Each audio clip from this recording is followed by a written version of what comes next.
मनुष्य का मन बहुत ही चंचल होता है और इसलिए मन में कई तरह के विचार उत्पन्न होते हैं। क्षण भर में ही व्यक्ति का मन कई चीज़ों को सोचने लगता है। इसलिए तो कहा जाता है कि मन को काबू करना आसान नहीं, लेकिन गौतम बुद्ध मन को नियंत्रित करने के आयामों के बारे में भी बता चुके हैं। मन के विचारों का आना गलत नहीं है कि, लेकिन मुश्किल तब हो जाती है या विचार ऐसी परिस्थिति में गलत होते हैं जब मन में अश्लील विचार आते हैं। कभी कभी तो ना चाहने के बावजूद भी मन में अश्लील विचार आते हैं। अगर आपके मन में भी ऐसे विचार आते हैं तो गौतम बुद्ध की इस कहानी से आप उन विचारों में बदलाव लाने में कामयाब होंगे। तो हम देखते हैं कि बुद्ध की कहानी से अश्लील विचारों को कैसे रोका जा सकता है। बुद्ध अपने भिक्षुओं को उपदेश देने के साथ ही उन्हें भिक्षाटन के लिए भेजते थे। एक बार उन्होंने अपने भिक्षु भरत को भिक्षा लेने के लिए एक श्राविक के घर भेजा।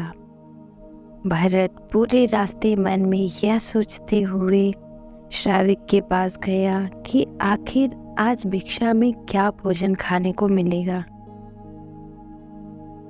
क्योंकि भरत चंद्रवंश के राजकुमार थे और बुद्ध के सानिध्य भिक्षु के रूप में दीक्षित हुए थे। हमेशा भरत के महल में खाने के लिए स्वादिष्ट पकवान मिलते थे, लेकिन आज भिक्षा के रूप में उसे जो भी मिलेगा संतुष्ट होना पड़ेगा। श्राविक के घर पहुंचकर भरत ने भिक्षा मांगी। श्राविक ने भरत को बैठने के लिए कहा और भोजन लाने के लिए घर के भीतर चली गई।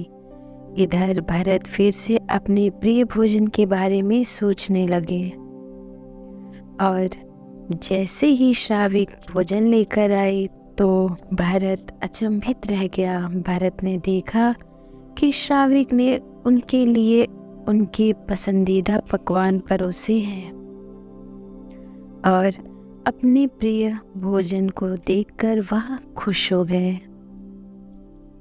भोजन ग्रहण करते हुए भी भरत सोच रहे थे कि महल में उन्हें भोजन के बाद विश्राम करने की आदत है, लेकिन आज उन्हें भोजन के बाद वापस तेज धूप में चलकर आश्रम जाना होगा। लेकिन भोजन के बाद श्राविक ने भरत को कुछ समय के लिए विश्राम करने का आग्रह किया। भरत फिर से खुश हुए कि आखिर आज उनके मन की सारी इच्छाएं कैसे पूरी हो रही हैं। इसके बाद भरत कुछ देर विश्राम करने लगे, लेकिन विश्राम करते हुए भी लेटे लेटे वह सोचने लगे कि आज तो मुझे भोजन के बाद विश्राम करने को मिल गया, लेकिन ऐसा रोज रोज नहीं होगा। जब भरत विश्राम के बाद उठे तो श्राविक ने कहा कि आप जब तक चाहे यहाँ ठहर सकते हैं।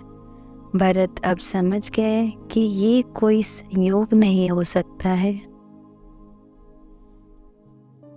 उन्होंने श्राविक से कहा कि मुझे क्षमा कीजिए, क्या आप मेरे मन को पढ़ सकती हैं? श्राविका ने हाँ में उत्तर दिया और कहा कि हाँ, मैं मन पढ़ सकती हूँ। शुरू में यह कठिन था, लेकिन फिर मैंने स्वयं के मन के विचारों को देखना शुरू किया। पहले मेरे मन के विचारों की संख्या अनगिनत हुआ करती थी। इसके बाद मैंने विचारों पर ध्यान केंद्रित किया, बिना पक्ष विपक्ष के अपने विचारों को देखने लगी। इस तरह से धीरे धीरे मेरे मन के विचारों की संख्या कम होती गई और सारे व्यर्थ विचार दूर हो गए। इसके बाद से ही मैं दूसरों के मन में चल रहे विचारों को पढ़ लेती हूँ। हालांकि श्राविक की बात सुनकर भरत घबरा गए, इसके बाद भरत ने श्राविका से आज्ञा ली और आश्रम के लिए निकल पड़े। रास्ते में भी भरत फिर से मन में आए विचारों का स्मरण करने लगे कि श्राविका के बारे में उसके मन में अश्लील विचार भी आए थे। श्राविका ने उसे भी जान लिया होगा, वह मेरे बारे में क्या सोचती होगी। भरत खुद को लज्जित महसूस करने लगे थे। भरत ने आश्रम पहुंचकर गौतम बुद्ध से कहा कि अब मैं कभी भिक्षाटन के लिए नहीं जाऊंगा। बुद्ध ने भरत को पास बुलाया और कहा कि क्या हुआ है, तुम मुझे सारी व्यथा बताओ। भरत ने सारी बातें बुद्ध को बताई।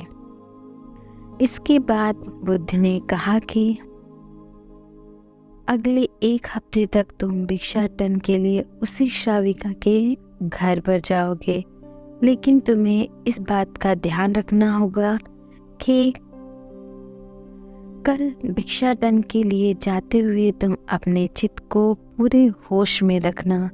तुम्हारे भीतर क्या विचार उठे उन पर ध्यान केंद्रित करना और यह भी ध्यान रखना कि तुम्हारे मन में कौन सी वासना उठ रही है। तुम कल इन सभी चीज़ों को ध्यान में रखकर जाना और इसके बाद मुझे वापस आकर बताना। अगले दिन भरत भिक्षाटन के लिए गए। बुद्ध के बताए अनुसार वह पूरे रास्ते अपने होश को जागृत रखते हुए चल रहे थे। तब श्राविका का घर आया तो भरत ने भिक्षा मांगी। उसके भीतर कोई वासना नहीं थी और ना ही कोई विचार उत्पन्न हो रहे थे, क्योंकि उसने अपने मन को पूरी तरह जागृत रखा था। भरत ने भिक्षा ली और आश्रम चला गया। भरत ने बुद्ध को प्रणाम किया और कहा कि आज उसे जिस आनंद की अनुभूति हुई वह उसे पहले कभी नहीं हुई थी। इस कहानी से आपको ये सीखने मिला कि आप अपने मन के अंदर चल रही अश्लील विचारों को कैसे रोकें, तो कोई भी चीज़ असंभव नहीं है।